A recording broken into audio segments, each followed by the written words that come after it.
Welcome to another episode of the Rock Fantasy Files, and I've dug up an old friend from Middletown, Antonio Ballatore.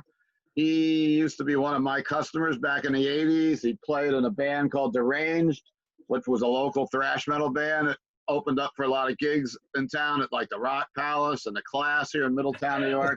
He also played with Sister Moon, which was was a female rock band with two of the girls worked at my store also, Christine Zalowski and Diane Holzhammer. Diane Holzhammer, man. I tell you, like pandemic, I'm like Alzheimer's here.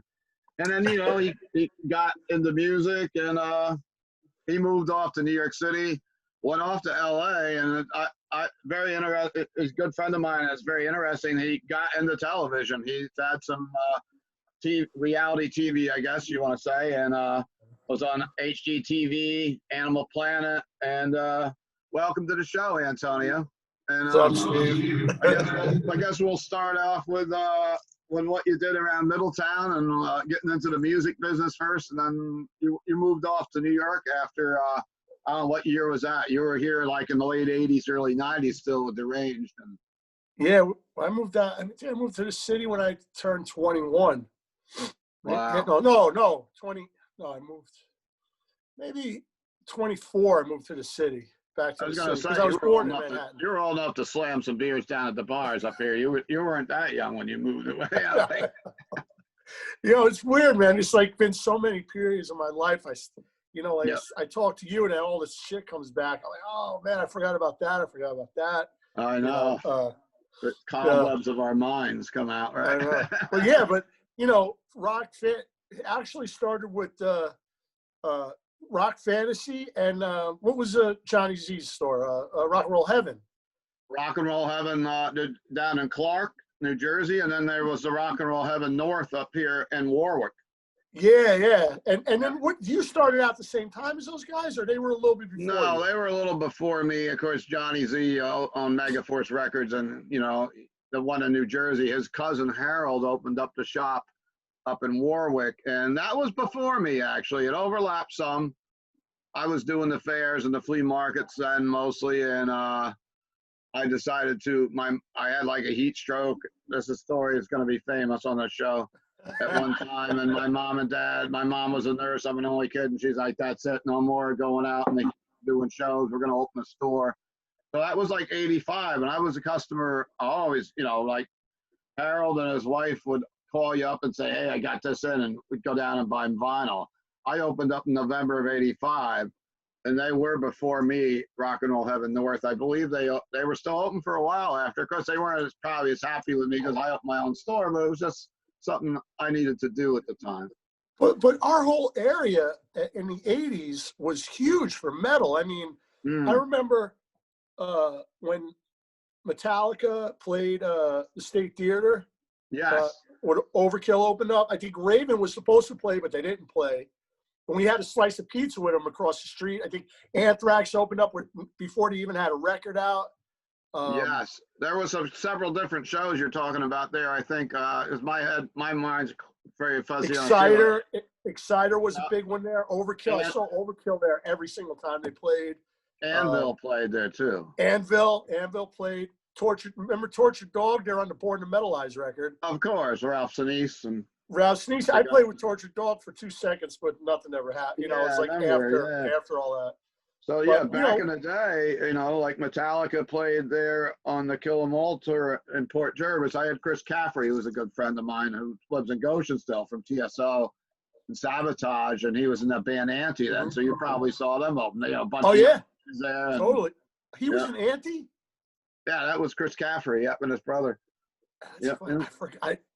What's funny story about that Metallica show is that we were friends with Overkill's tour manager, Rhodey, whatever the hell he was. Okay. And he gave us tickets, and I still have it. Tickets to sell in school, and if we sold them in school, we'd get in. We would go backstage or something. And I remember after seeing Metallica, I went backstage, and they were all drunk and passed out. I was like, these guys are never going to make it. I was like, these guys are all drunk and fucked up. Hungry, grimy thrash metal band bringing heavy metal to the masses, starting out there, you know, one of the pioneers in the thrash metal scene, of course.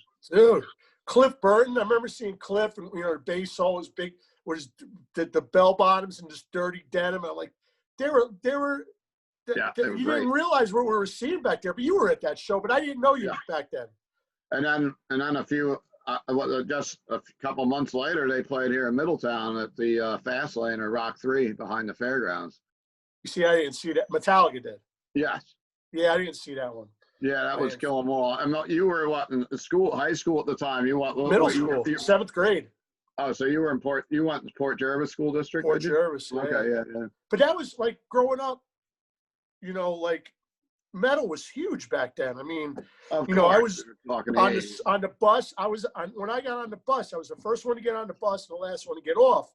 My brother, I had an older brother, knew a lot of the younger kids and was cool to them. So they kind of took me under their wing, and we'd sit in the back of the bus with the boombox and play. I remember we used to play Tank, Accept, you know, Raven, of course, was big back then, you know, and, you know, as, you know, Anvil and all those bands. And, you know, I still have some of the original records, you know, the ones from when I was a kid, you know. And anyway, so, you know, that whole, when you were with Rock Fantasy, that's when I started playing. I think we formed Derranged when I was like 19 or something like that. Yeah. And then thrash was hitting hard right then. And we came out, you know, so we sound like Metallica, Overkill. That was our big, those are our two big influences, you know. But you got, you know, big enough where you weren't just playing some of the club. You were playing the clubs around here. You also branched out and played in Poughkeepsie, and you opened up for some national acts, correct? Oh yeah, we opened up for the Fake No More Circus of Power tour. It was that one. It was the same one that they shot at the Chance, and they filmed it for MTV, and it was the live concert at MTV. It was the same, and that was like, I mean, that was one of the best shows up until, you know, the past couple of years that I've ever played. I mean that was the height. Fake No More. You know, and the Chance is a great spot to play. I remember we sold out. You know, we opened up for Alice in Chains before they broke, and that's when shit started changing. That's when the grunge started to come in. You're talking about almost a 10-year period there from when you saw Metallica, which was like '83, where you're starting to talk Faith No More and you know, Alice in Chains. Now, where did you play with Alice in Chains? Where did you open up for them? Was that at the Class? No, not Studio One. Fuck. Okay, it was somewhere in the Jersey or Jersey or Nyack or down that way. Well, there was that one venue that was a lot of good shows there. Stage? Was it World Stage? Maybe. Yeah. It wasn't Club Manhattan's. I think that was. No, I think it was World Stage. And that's when Ronnie. Well, should I even say one of our friends? Ronnie Lewis. Yeah. Well, he was roadieing for us. Cool. And he wound up partying with Alice in Chains and got it caught up in a lot of bullshit. And that was the beginning and the end for him. Anyways, that's a long story. So Alice in Chains, so you probably saw Alice in Chains when, I mean, you were probably at my store when they did the in-store, which was the Class. Yeah, that was after. Store. We opened up before that. So you opened up before they broke at all, kind of. They were really underground because they started to, even when I got the call for them to come to my store, and I'm like, yeah, sure, I'll do it in store. But I didn't know who they were. And then here they are on the Slayer tour and people throwing bottles at them because, you know, they're a great band, but at that time, people didn't know who they were. Like, who, you know, it was Slayer, Anthrax, and Megadeth. So you had all these thrash metal guys, and they're like, what the hell is this, you know? Slayer and Pantera were probably the hardest bands ever to open up for. I mean, in our era, I'm sure, like in the rock days, you know, Sabbath, you know. Back in the day, yeah. Back in the day. But funny with Alice in Chains, I just found this the other day. I found how I found out about Alice in Chains was I was at a Chili Peppers, Smashing Pumpkins, and Pearl Jam show at Roseland. Oh wow! And they were handing out cassettes, like promos, and it was a 3 or 4 song EP of okay. I have the vinyl and I have the original cassette from the show. That was pre-facelift. Pre-facelift, yeah. And I heard that, And I was like, and I remember listening on headphones. It was really produced, like really heavy. And I was like, these guys are awesome, you know. And I heard they were playing, and we just kind of slid into the, you know, we got pretty big where we drew a big enough crowd around the Hudson Valley area where, you know, our demo sold a lot all over the world. You know, that was back in tape trading days and fanzine days, and we did well with that. And you know, we didn't stick with it or whatever. It happens, you know. But you were one of the local, like you were before we started taping. You were talking about, you know, Antonio here's a big music collector and a big music fan, along with playing the bands. You can see some of the records back there. But you said you had some cassettes from demos from some of the bands from Middletown. I got like Primeval. I got Militia. Ben Circus. Ben Circus. I got the 7-inch, and I used to have their headshot, you know, the black and white promo shot. But when I was filming up in Seattle, I became friends with the owner of a record store. See, record stores to me, man, are like, and maybe it stems from going to your spot. I love record stores. I travel all over for record stores. Wherever I go, no matter what city. When we just toured Europe, I was filling in on a bass for this band H2O. Every city we went to, I'd find a record store, you know, because there's always something, something weird. It's like a mom and pop kind of thing too. It's like a comic book shop or something like that. You know, it's something that soothes your soul to go in. Yeah. Well, anyway, what happened is this place up in Seattle called Daybreak Records. They got to get voted best record store in Seattle. Great owner. Became friends, and he's like, "Yeah, I love that band, Ben Circus." You know, because I told him, you know, where I grew up in a thrash band. I told him around the time. He's like, I'm like, how the fuck you know Ben Circus? And I wound up giving him that 8x10, but someone just offered me like $175 for that 7-inch. Wow. You know, they're like Ben Circus. I mean, I always loved that. I love Brian. I always thought they were a great band. Brian, and of course, Mike Enkars did the artwork for my logo back in '80. Oh, right. That's right. You know, with the skull and the mohawk. That was Mike Enkars' artwork. And, of course, the first employee in my store was Big Jimmy Rich, who was their original drummer. Oh, right. I remember him, too. Big Jim, yeah. He went on to be in law enforcement, and I think he's retired now, you know. Oh, shit, huh? Big Jim Rich. And he was jamming with Dan Ruati, who's still... You probably remember Dan from Middletown. He's a tattoo artist. He runs the Class Act Tattoo Studio, and he was jamming with Jimmy not too long ago. I was like, oh man, you're playing with him, because you know, like music scene's completely real quiet around here now. Of course, I'm not even talking pandemic, but like things change so much. It's not, you know, the chance is still here, but other than that, there's really nowhere to do shows. At the bowling alley in town, I was starting to do shows at before all this crap we're living through. And so you went from Derranged, and then you left the area and went to New York City. And what were you doing down in there? So I moved out of the city. I started working in bars, and one thing led to another.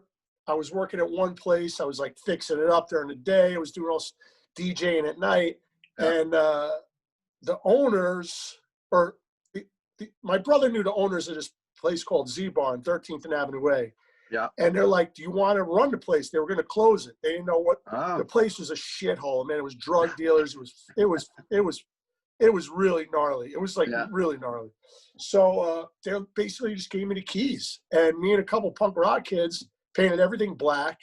Yeah. Changed the jukebox, put all good. We had metal, punk rock, but this was like the 90s. So post-hardcore was huge. So, you know, I had Alan from the drummer from Quicksand, and Alan from Quicksand. Yeah, Alan from Quicksand and Seaweed. He would bar back, you know, Chaka from Burn and Orange 9mm.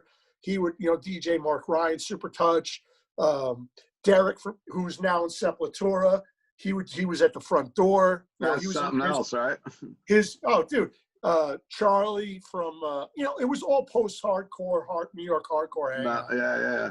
And that's how the bar just kind of blew up, you know, because I all my friends, one thing led to another. Gavin Van Black from Burn, Die 116. Gavin he was one of the main dudes because he was like a Lower East Side guy. He came in, helped me out. You know, introduced me to a lot of people. Oh, John Joseph from the Crow Mags do the door. But it was gnarly, man. It was back then Avenue Way isn't like it is now.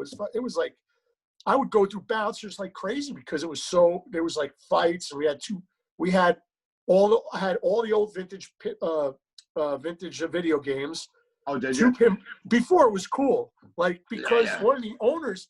This is a funny story. One of the owners of that bar was a vending machine guy. Yeah. You know, so he had all these old video games in storage. He's like, "You want that shit?"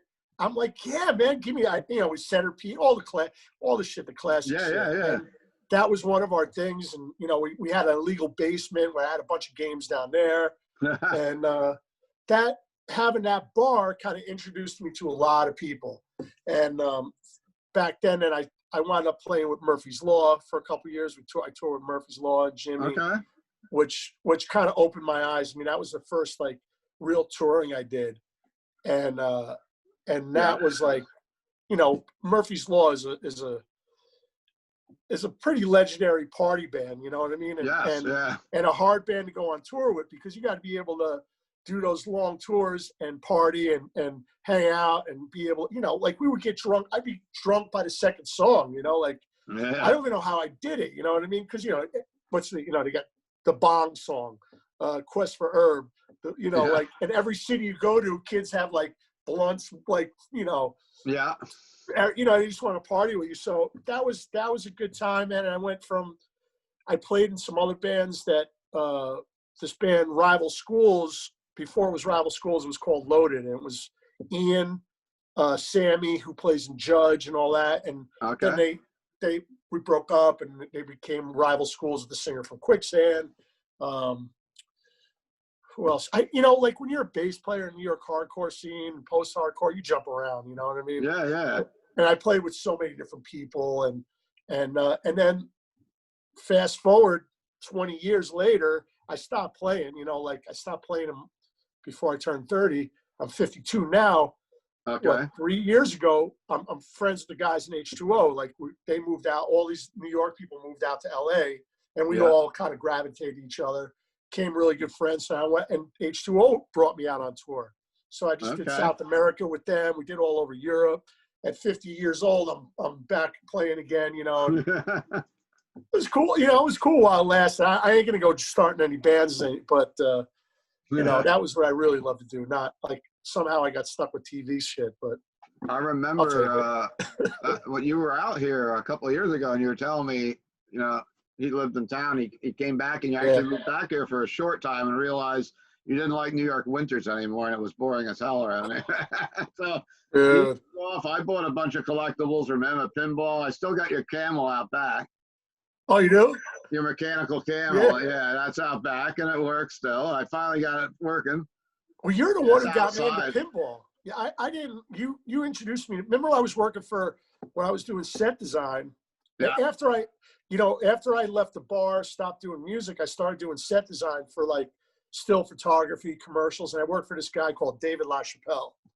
Yeah. Not Dave Chappelle, David LaChapelle. Yeah, and if anybody's watching, look him up. His shit is off the wall. Like he's fucking bananas, Like he's like the Andy Warhol of our time. I had heard his name from like following Pamela Anderson back in the day. Oh yeah, exactly. Yeah. I think they just had a falling out actually.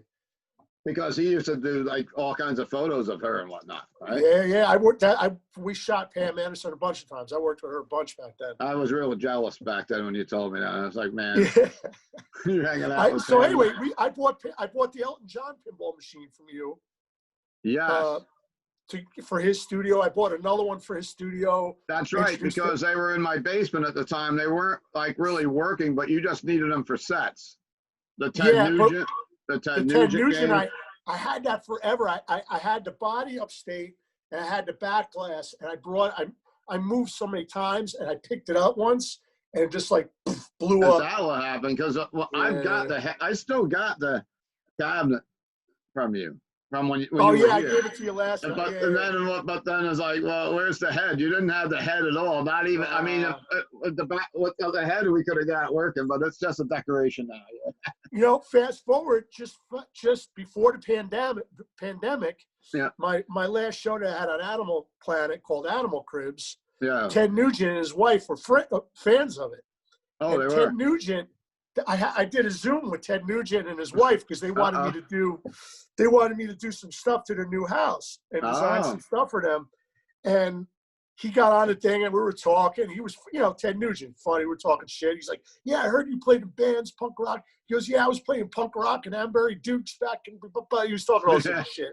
And I'm like, all right, fucking let's do it. And then we started talking money. He wanted me to do it for free. I'm like, I don't, like, and you're killing animals. I can't be associated. I love old Ted Nugent, but your politics and what it just didn't go. It becomes a slippery slope. With well, first, even I don't care who you like, whether you like Mickey Mouse or you like Donald Duck, but when you're gonna think you're gonna travel across country and work for free, it's probably the first. No, sorry. No, like what the fuck? Like what? Like well, I'm Ted Nugent. You're gonna do it for me, right? Yeah, he's like, oh, you could be on my show at this many views. I'm like, I don't give a fuck. Like I love you. I love. Well, yeah. I really like that. Like Free for All, I think is amazing. Yeah. I mean, that shit. Those are great records. I don't have a Ted Nugent pinball machine, and I try to collect all the rock and roll pinballs for my store here in Middletown, Rock Fantasy. And I just got the Led Zeppelin one. They just I looked it up after you told me. Did you get the Guns N' Roses one? The Guns N' Roses Jersey Jack. I have the standard edition. That's here at the house because with COVID, you can't really bring them out and do the perfect things. I said, let's bring them home, and when shit gets better, we can bring them out, and we'll do like a big rock and roll launch party and have a band play or something. Yeah, but so let's backtrack a little bit and say, well, we started talking about you playing in the bands, and then you had a show on Animal Planet. We started to talk about. So how did you get involved? You were doing set design, and how did you get involved in getting the TV deals? And my wife, I talked to so many people, like relatives of mine. I said, you must know my friend. Oh yeah, I love that show. They watch. My wife watches all those like flipping houses and fixing houses all day long. So let's go back and tell everyone how you got into TV, which is very interesting. It's actually a funny story. It was like I didn't even know. I didn't have any interest of being on TV whatsoever. I was successful at doing set design for like still photography. All the set design shit I did was like blowing up stuff, fire. Like I had a good niche of doing all this over the top crazy shit because I worked with that guy David LaChapelle and Andy Leibovitz. Well, like in the '90s, I did a lot of the covers for like Rolling Stone, Vanity Fair, Eminem, you name it. And through the early '90s, I did most of those covers. Set design wise, cool. And I worked with this. I became really good friends with this one producer, Joanne Gambino. I was, I'm the godfather of a kid. We're best friends. Yeah. Anyway, she knew this producer was doing this show called Design Star, and she made a bio. She had pictures of me. She sent in a whole package without even telling me. And they call me and they're like, yo, you want to compete on the show? I never watched HGTV. Didn't know anything about it. This Design Star show was huge at the time. And I watched it on YouTube or whatever. And I was like, man, I was like watching everybody. I was like, whoa. I said, if I go on the show, I was crushing because everybody was like, like I design, but I build shit. I could build anything. I could design. And when you're a set designer, you got to do shit quick. So anyway, they put me on the show, Design Star, showed up. I was like, what the fuck did I get myself into? Because I never worked in reality TV, didn't know anything about it. It was the same producers as Jersey Shore. Oh, wow. So there was a lot of forced drama. They wanted everybody to fight. I think I threatened to beat everybody's ass like at least 5 times on the show. They edited a lot of shit out, lucky for me. You got to have some drama. You got to have some heat, right? Oh, dude, I brought the heat, dude. It was rough, man. They lock you in a house. They sleep deprive you. People cracked left and right, man. It was brutal. But I wound up winning that show. Yeah. Which they gave me, and at that time it was the highest rated show on HGTV. So they gave me my own show. Started out as the Antonio Project, and then they switched it to the Antonio Treatment, which I hate the name. It sounds like a fucking rehab. Antonio Treatment. You're getting some treatment done. So I had that show. I did 3 seasons with that show. And at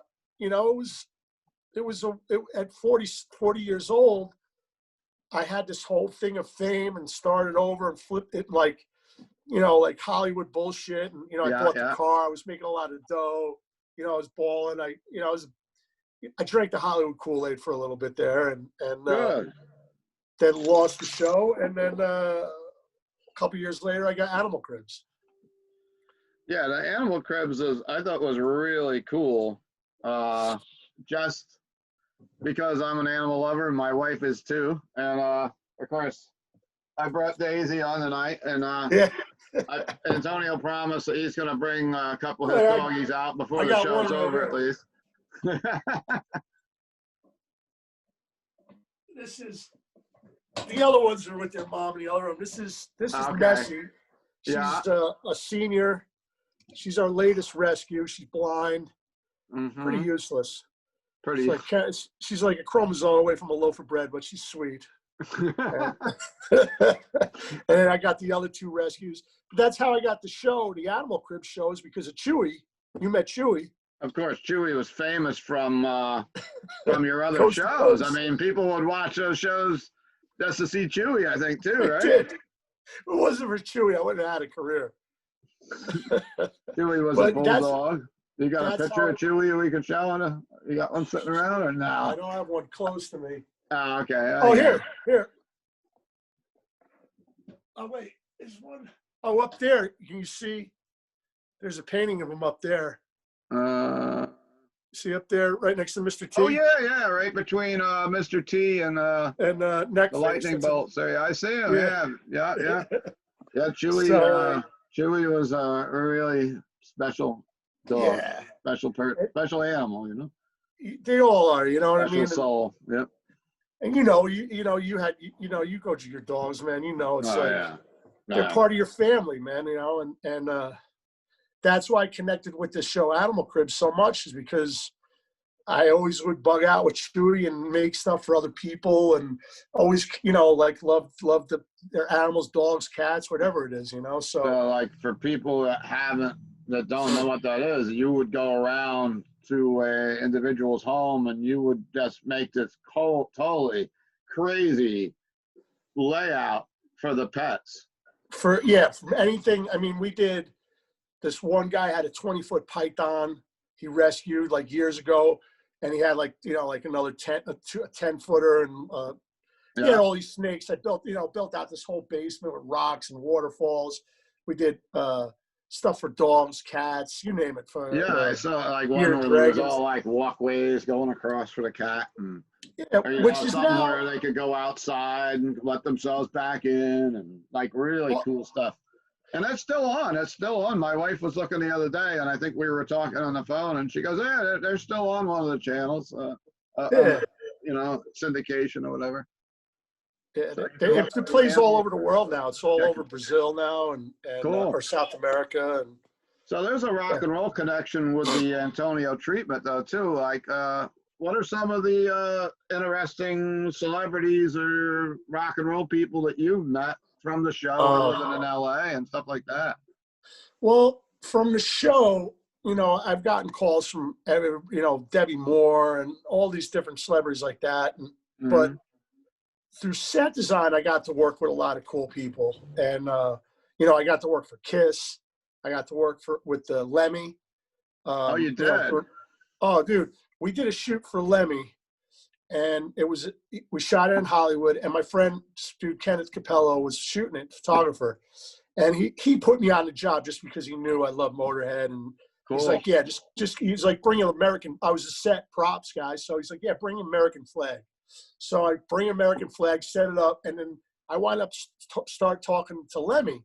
And Lemmy's rider was like, wherever he went, he'd have to have Jack and Coke, and Ruffles potato chips. Ruffles, so Ruffles, that was his thing, So everybody's getting ready. I start talking to him. We start talking music. We start talking about Plasmatics and Jimi Hendrix. I guess he roadied for Jimi Hendrix. I forget what he was telling me, but he saw Jimi Hendrix. Yeah, he did. Yeah. And we wound up getting drunk. Me and Lemmy just sat. He's like started pouring me drinks, and he didn't want to do the photo shoot. And half of the photo shoot was done over my shoulder at the kitchen table because he just didn't want to get out. We were just bullshitting, talking. And at the end of the night, he said goodbye. I mean, have you ever met Lemmy or no? I got a picture with him at Club Manhattan back down in Nanuet once, so I didn't ever get to, not being around with LA. I know he was real accessible. Yeah, he got that Rainbow, and he'd be Rainbow. He always at the bar at Rainbow. Yeah, yeah. But so Lemmy, he's super. He's one of the nicest dudes, like metal guys. I mean, that I've ever met. Talk about anything. So at the end of the night, he said goodbye to everybody. He's like, yeah, all right, blah, blah, blah. At the end of the night, he grabbed me and he did like one of those handshakes. Yeah. All right, brother. He gave me one of the brother, and I hugged him. We gave him a hug. And I never saw him again. And a year or two later, he wound up passing away. Yeah. And I heard he was sick, because then they were having his birthday party out here. And I was going to go, and I didn't go, whatever, sad. But, there's a lot of cool. Chuck Billy, I was at on my HGTV show. I would always throw in stuff that people wouldn't recognize. But I did this wallpaper. I was friends with Kerry King's wife, Aisha, and she gave me a photo pass, and I shot Slayer, and I made wallpaper for this room, and I blew up Slayer fans. So it was everybody in the front row screaming, but I made this huge wallpaper, and I was at that show, and I was on the side of the stage. It was the Titans, I think. It was like Megadeth. It was Testament, Megadeth, and Slayer, I think. Okay. And it was like the Return of the Titans or something. Yeah. Maybe, the original Clash of the Titans was in Middletown, so that was way before that. Yeah. So I'm on the side of the stage, and I see Chuck Billy, and I love Testament over the years. Like Derranged, was a Testament bite. Oh yeah. And, me too. And I'm sitting there, I'm looking at, and he's looking at me, and he's giving me these looks. I'm like, what the fuck? What is Chuck Billy mad dogging me for? Yeah. And I'm he's gonna beat my ass. Yeah, I'm like, and Chuck Billy's a big dude, He sure is. I'm 6'3", but he was, he's even bigger. So I'm looking around, and he lights up a joint, he starts smoking. And I look at him, I go like that, and he comes over to me, he goes, I love your show. I'm a huge fan. I'm like, what the fuck? I said, I'm a huge fan of you. And we wound up hanging out that night. And he told me all the story about when he got sick because he had cancer for a while.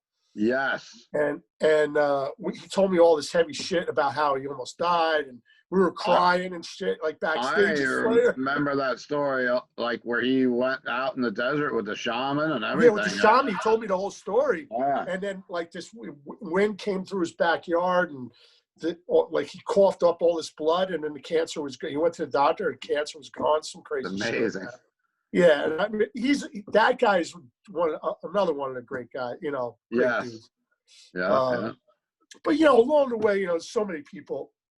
Hung out with, worked with, Kiss was a big one. That was fun. I did the cover of one of their box sets. With Eric Carr. The DVD cover, it was they did the first one. It was like the 3 or 4 heads with Peter Criss in it. I did one with Eric Carr. Yeah.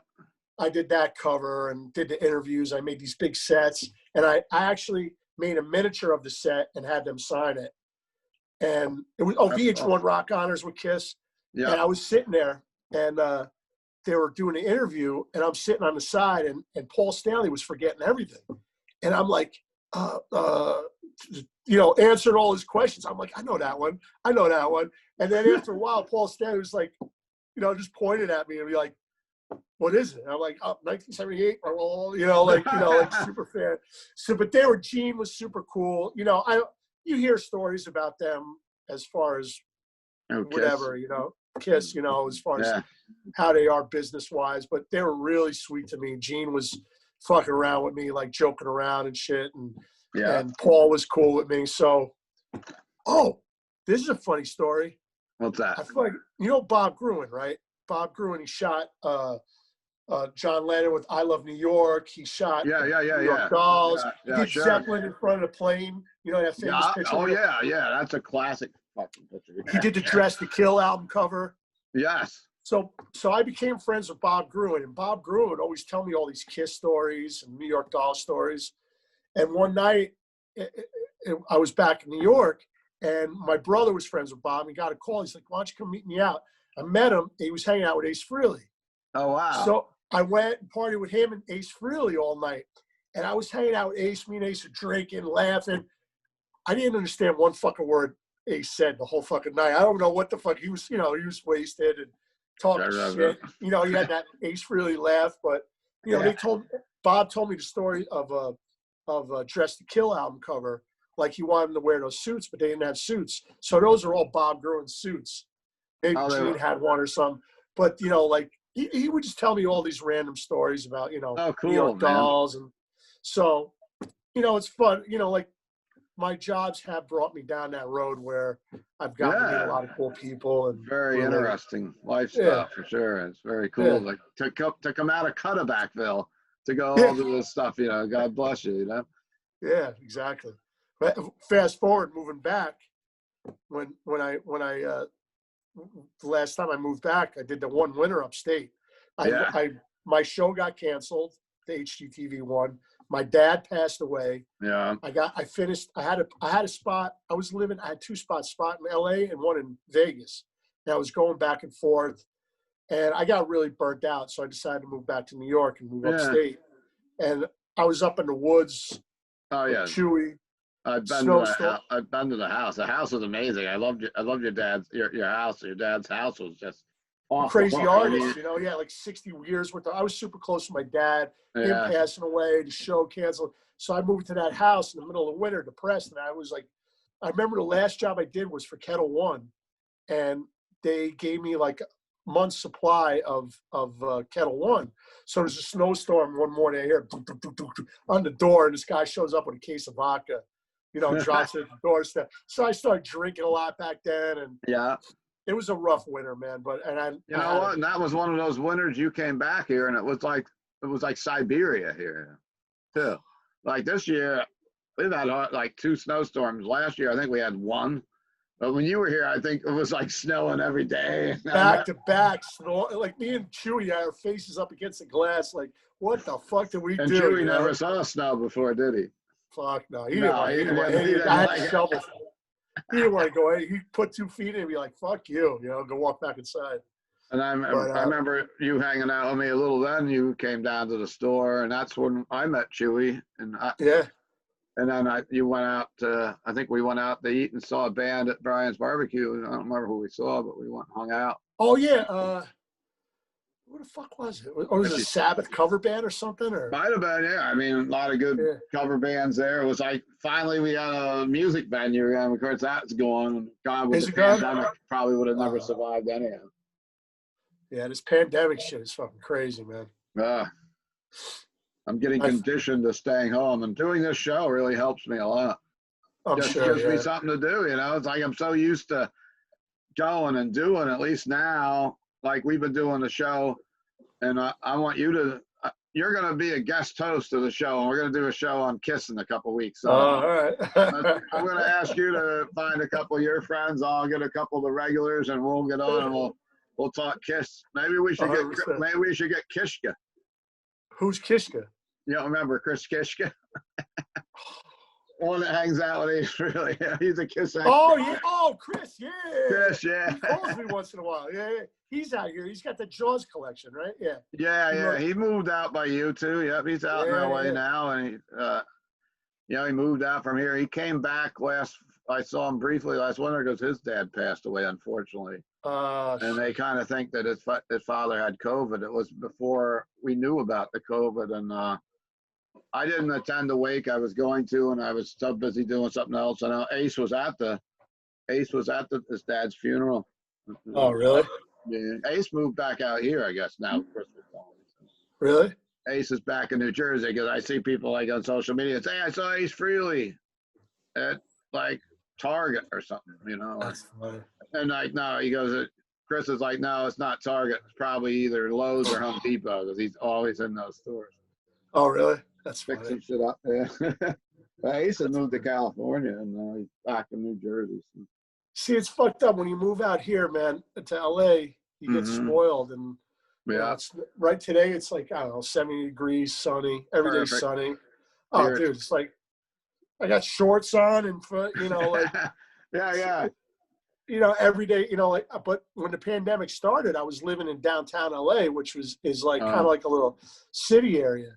Yeah. But not, you know, it's like, you know, Yeah. it's kind of shitty. A lot of homeless. And then when the pandemic hit, shit got really gnarly down there. Oh, I'm sure. I'm People sure. trying to Same break here. into my spot. It was like, so me and my girl, we moved out here to we're in this Good. place called the Hunga, like Yeah. kind of up in the hills, Nice. and we love it, man. Fresh air and shit, you know. So it's cool, man. Well, it's the same thing going on here in New York City too, man. It's just bad right now. Hopefully it turns around. It's just things that we've known all of our lives. We've never lived through anything like this, you know? Between the election shit and the Uh, pandemic shit, it's fucking uh, bananas, man. yeah. You want to live in your Yeah. own little bubble. That's what I've been doing lately. That's what we do. We got the dogs. I got my records. My chick. We're I take happy. care We of my love it. wife, and this dog is keeping me sane. I didn't have a dog for 2 years, and somehow my Yeah. wife decided, let's get a dog. And first I was looking at a dog named Elvis at the Yeah. shelter in Newburgh, and I called up. They never called back. So then, of course, it was like anything else. You start looking then. It's like, all right, let me look at what's alive. And I saw this little dog, Daisy, standing up proud, head up, tail up, you know, and I was so nervous because I was working a gig doing something and I couldn't go. It was like a Sunday morning. And I said, nope, you can't reserve anything. It's first come, first serve. And I was just fingers crossed. The next day, my wife and I went up, and this little dog come walking out. I've always had dogs that are like neurotic, that want to bite you or scared. This dog come walking out, head up, tail up, looking at you like, let's go. And awesome. It's been perfect since then. She's really, you know. Does she hang out at the shop? She hasn't been to the shop. I mean, she's been in the shop, but now with the pandemic, I just been laying low, taking care of my wife because she's got the health issues, and I've hardly been working in my shop. I go up in the morning before it opens. I overlap a little bit, and I'm just, you know, I think in a few months things will get better, and I'm trying just to be a survivor of this thing. You know? Yeah. I had to sell a lot of pinball machines in the shop, and I still got a bunch, but I had them out in location at the brewery, bowling alley. I sold all those off because I was totally unprepared the first time this came around. I'm a little more prepared now because I was selling a ton of stuff last summer. I sold a bunch more pinballs and like sold a lot of collectible toys just to get some money together. Right. The knock on wood, you know. I gotta find wood to knock on. But yeah, thanks for coming on the show today, man. No, it's always fun talking. I mean, we could keep going. We could keep bullshitting. There's so much history. Oh, yeah. I mean, I'm I've not known you cutting you since off. the You want 80s. to talk a little bit more? No, whatever, man. I was like over the summer, I got Andrew Freeman, who's another guy that grew up in this area, into the rock and roll bands, and now he plays and he's the lead vocalist of Last in Line, kind of filling Dio's shoes. And I think the last time I saw him was at the class, and we were all drunk or whatever, and I got up on stage and was singing AC/DC with him. Yeah. Do you remember that? Were you there for that? I'm sure I probably was. I was DJing there for a while. Then, of course, right. I DJ'd at the class, and then I DJ'd the Rock Palace, and then I stopped DJing at the class because I just couldn't stand. That was back when you smoked in bars. Everybody did. Yeah. I was at that loft. It was kind of like this room. It was all black light posters. I made that little loft like this. Yeah, I totally remember it there. Yeah. Go up there, come up, and whatever. And there's a lot of great shows at the Rock Palace if you think about it back in the day. No. Oh, yeah, a lot of hardcore. We had the hardcore matinee every Sunday, and Sick of It All, and all those bands. Mucky Pup. Anguish Society. It was like the house band, and then I stopped DJing just because I'd come home and I didn't even smoke at the time. I had a little pot, but I'd be coughing up black shit, and I'm like, fuck that. So I gave it to Kara Sprague. She started DJing. You remember Kara? Yeah, I remember that. Yeah. Kara, totally. I see once in a while, and she's a school teacher out here now. So. I would DJ. Funny story. Remember when I was moving back, when I sold you the pinball machine, you had that Dolly Parton pinball? I still do, yeah. But it was going to go to L.A.? Oh, yeah. I sold one to I sold one to a collector in L.A., Molly, who has a pinball place out there. I DJ at that spot. It's called Slipper Clutch, and my best friend runs the place. And I did all the artwork in there. It's called Slipper Clutch. So you didn't know at the time, but then you okay? Because and I was like, wait a second, where'd you get this Dolly Parton machine from? I was like, I was supposed to drive this shit out, and everybody was like, oh shit. Yeah, it's funny. Molly Atkinson was. Yeah, I don't know her personally, but the guy I know the owners of Slipper Clutch, and I DJ there. Like I do like some hardcore. We all switch off and DJ. So when you DJ hardcore music, pretty much. No. Well, when I DJ there, we would switch on and off like with a bunch of people, but I played hardcore and metal. Cool. Yeah, I got to put my hardcore collection isn't that good. You know, it's good, it's okay, but collection is.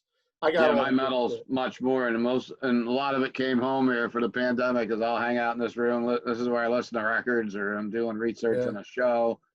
Like the next Rock Fantasy Files is going to be a thing about Van Halen. I have a bunch of guests, but I definitely want to have you do a Kiss show with me. Yeah, I want to bring you back on. We're talking some music. I think you're perfect for it, and hopefully you'll join us in the future. Oh, I'd love to, for sure, man. It's blessed. Every time I see you, talk to you. You know, and it's great to get in a room with like 6-7 people from the music business and just talk about stuff. You know, we did the Rush Neil Peart show. Now with your Lemmy story, I wish I would have had you on our Lemmy tribute show last week, because that was really fun to talk about. Of course, Caffrey had a lot of tales to talk about with Lemmy because he played on stage with Motorhead and stuff. Oh, he did. And everybody has great Lemmy stories because he was so friendly and so accessible too, you know? Yeah. No, he was. I mean, I have from the Rainbow Bar, like I sat next to him before I did that one hang with him. Yeah. But they would always have like a little, what are those little placeholders that you put at the bars? It says Lemmy. Yeah. I stole it one time. I have it pinned up in my room. Oh, do you? Yeah. But you're a lot like me. We like collecting all the weird stuff. Oh, dude! Like we just moved into this place, so I just built these shelves. Nice. I've been going through, like I said, all my old cassettes. I was going through all my all the old flyers. I got the rock foul. We played like 2 or 3 of your anniversary shows. Oh yes, you did. Like Ben Circus, Primeval, Derranged. Yeah. I because there's a guy. He's probably watching the show, Ralph. I hope you comment on some of the stuff, because Ralph Tambora is like a Middletown historian for metal. He remembers shit that I don't remember even, and he'll like correct some stuff when we're doing shows, you know. I got the flyers, so next time we talk, I'll show you. Like, you know, nice. I have all every show we played at the Chance and the Class. I have most of those flyers. And I remember you at the Rock Palace playing a pretty big gig we had there. Oh yeah, Rock Palace. That was like You never played it. You didn't play it. Never jammed with Militia. I think it was Ralph Sinise was in Militia. No, Ralph Sinise played with us. He played on our first demo. And then Ralph played in Militia for a little while too, I think. I remember some connection. Maybe you guys played with Militia once. It was like Militia opened up like Mean Streak back then. Remember Mean Streak? Yeah. I have that flyer. I saw that flyer. I have their demo too. You got their vinyl still? Who, Mean Streak? Yeah. No, I didn't know they had a vinyl. Oh yeah, they had one. I got one in my store still that's signed. Everybody signed it, and that was a picture of me hanging out in the back room.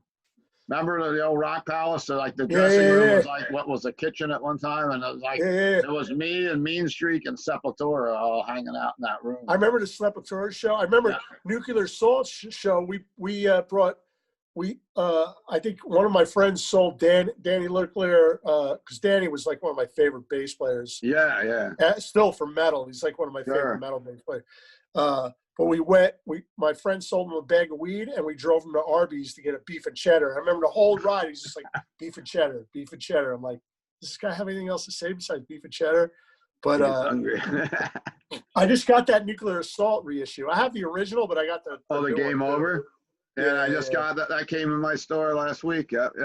Yeah, I just got that. I don't want to say, but once in a while I order shit on Amazon. I go on the Amazon thing and I get a record.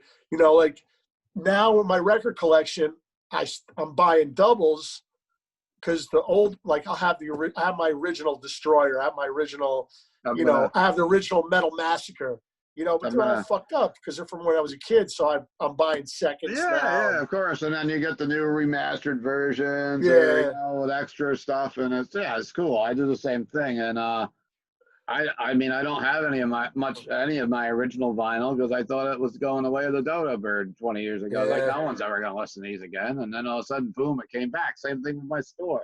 We got rid of the cases. We brought the cases back. But I'll have to do a shameless plug since you order music online. Anybody listening out there, you can order from rockfantasy.com. You can have it shipped directly from our warehouse, which is not my warehouse, but my distributor's warehouse too. And you can pre-order new releases and stuff like that also. So. Oh, you can? Oh, yeah, rockfantasy.com. We went online back in the pandemic, and we do pre-orders. Oh, yeah, you told me. Yeah. So you do used vinyl too, or through no, it's all new stuff on the vinyl, pretty much online. Of course, Rock Fantasy T-shirts, blacklight posters, the reaction figures, which you can kind of see in my background. Do you collect those at all? Yeah, I know you collect. I have. I did. I went through a phase. I got a big box in the garage, but I have my original Kiss. I have the Misfits. You got the original Kiss? You got to have this one. Oh, you know what? I saw it, and I bought it for my friend for Christmas. I got to get that. Okay, so you know about it, because they do the, they do the King Diamonds. King Diamond, that's a good one. Which is Brian Liu owns this company, and he's one of the guys from the Bay Area thrash scene. He's in that documentary, The Murder in the Front Row. Murder in the Front Row, yeah.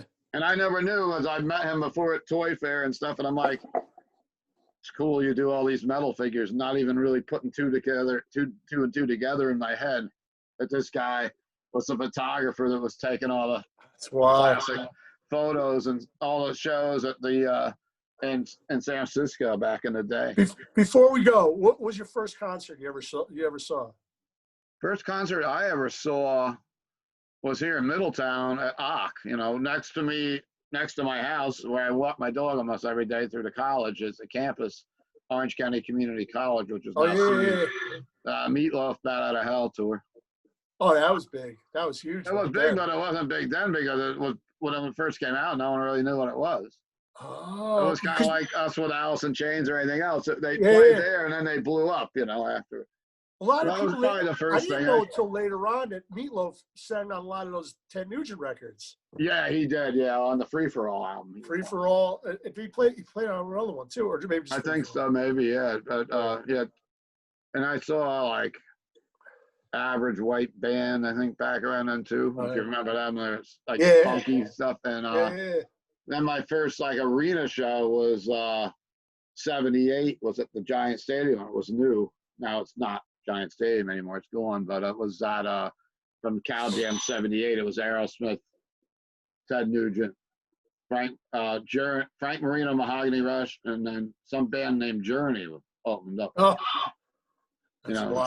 Journey with Wheel in the Sky was like, it was like their second album, I think, or something. That was my first arena show. What was your first concert, Antonio? You're the guest.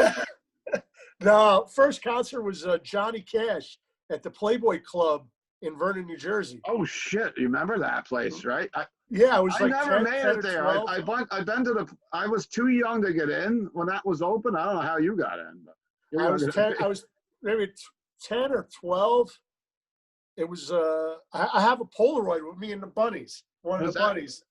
It was it was any little kid's dream to have Dad bring you to the freaking Playboy Club. It's like, dude, I was like, my head was exploding, dude. And I had like I had like a vest on, a dress shirt. I stole an ashtray. That's a picture that needs to be on your Instagram, my friend. It's on there someplace. I posted a while ago. But I think one of my favorite early shows was that Venom, Slayer, and Exodus at Studio 54. Ritz. Oh, you went to that show? Okay. Yeah. That was a crazy show. That was a good show. Yeah. I didn't make it to that one.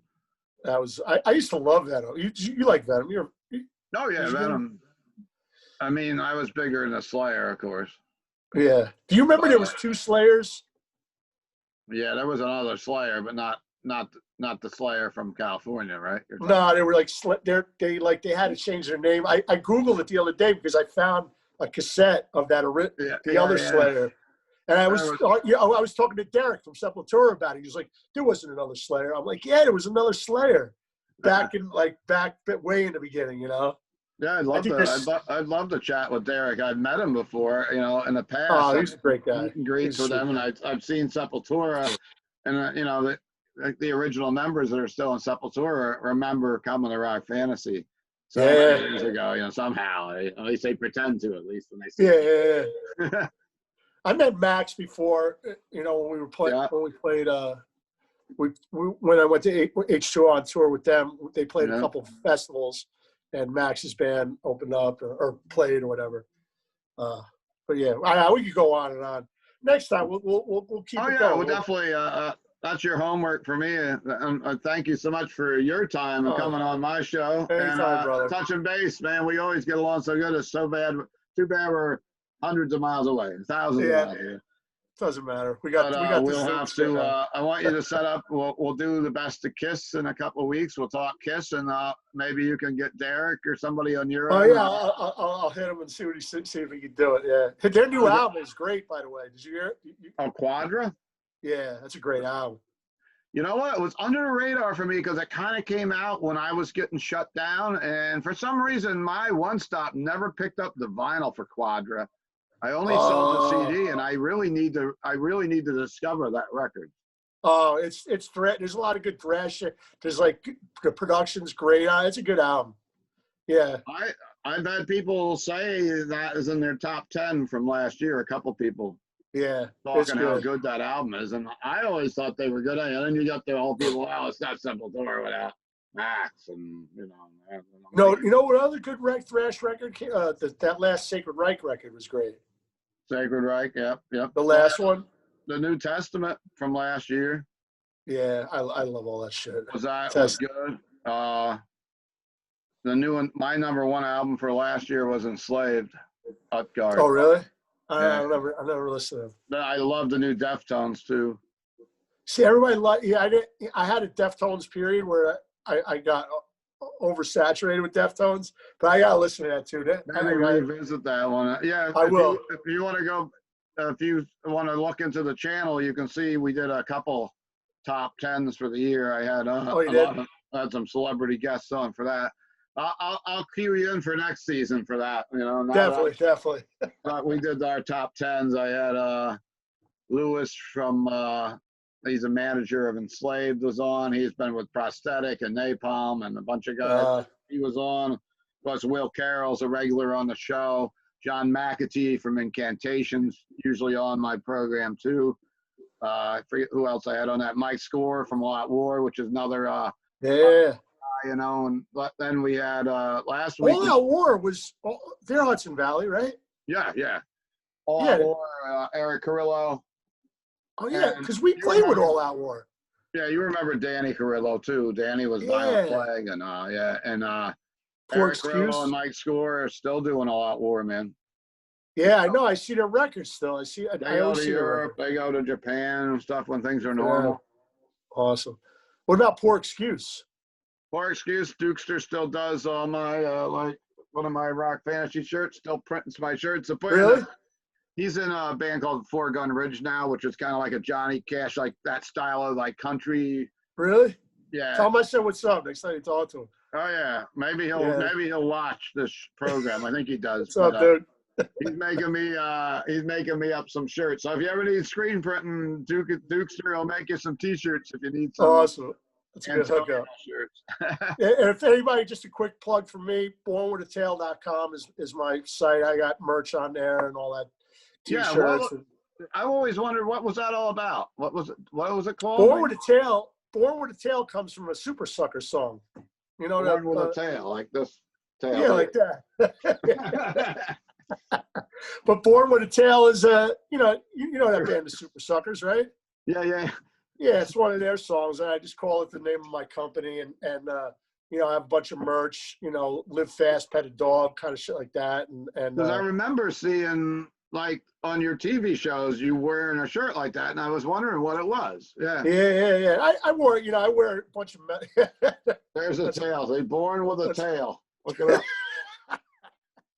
Easy. You're lucky enough to be born with a tail. Yeah, we made a bunch of. But I can't fucking sew. I made a bunch of battle vests with spikes and like. Yeah. I did all good bands. I made a couple of good ones, but it's too slow. I can't do that shit. So, but I got all sorts of shit. We need to get Daisy a born with a tail jacket to walk on the trails. I definitely. We got to work. I got to get her sizes. Got to measure her up for me. Okay, I will. All right, brother. All right. Well, thanks for coming on. And my pleasure, brother. Anybody that's watching, please take a second and please hit subscribe. It helps me with getting more guests on the show, and it just helps spread it around. And plus, you'll know when we do another show. If you don't want to go on Facebook and other stuff to find us, which a lot of people don't in this current crazy world we live in, you want to live in a bubble and keep sanity.